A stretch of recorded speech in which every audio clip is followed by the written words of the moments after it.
نقل الله أوي سيدي نقل الله أوي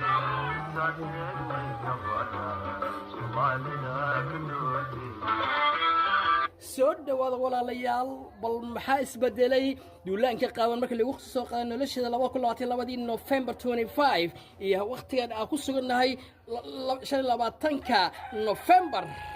waa sanad guuro maxaa isbedelay noloshii la doonay in la hagaajiyo ma hagaagtay mise way ka sii dartay way ka dartay oo maxaa dil u ah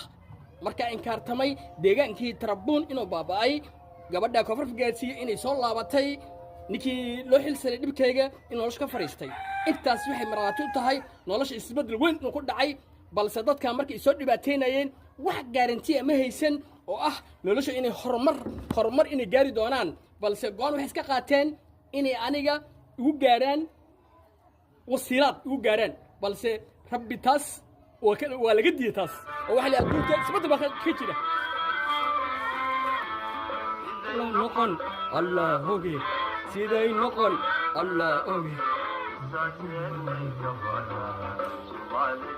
macnaha maahan inaad jecel u heesaayo malyanis ayaa gabar Soomaaliyeed oo ka qayb badan magaalada Muqdisho ku soo walaalayaal oo xigmad Soomaali waxay leedahay dhadhalaalka Jabaanka oo baawurta ah iyo dhadhalaalka dumarka midna ku sirin ayuu xigmad leedahay oo maxaa weeye sanadkan gaari soo gaatay new ah magaalada waxa ku arkaysaa gaari ka sii sareeya sidoo kale haddaad gabar soo aroosid oo leel gabadha waa mid ugu qurux badan wadanka haddaad martid mid ka sii shan arkaysaa taas waxay macno tahay sanad kasta gabar la ajbaa soo baxda marka ina gabar ka dooyna macnaheedu taas ma ahan oo gabar millions gabdhaha waa ka deeqtoona xagga gabdhaha ilaahay baa qani naga dhigay balse waxay tahay xadgudubka la geystay oo wiilkii 4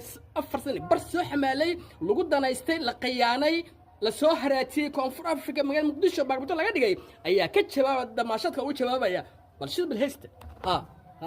shid Allah oge siday noqon al adisi hiso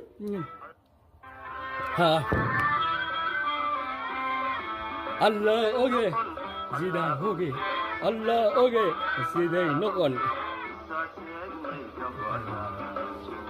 isma saagid bawaytas. There are millions behind me. Qolada iga dambeeya malaayiin hadaba gabar waa haystaa naftigu qanacsantaa laakiin dulmiga ka jawaabaya damashadka dulmiga jawaabaya marka walaalayaal waliga ku geedka liidado adigoo darajo aad u raadinaya qof maskiin walaalka ku istaag naaf isku day maxay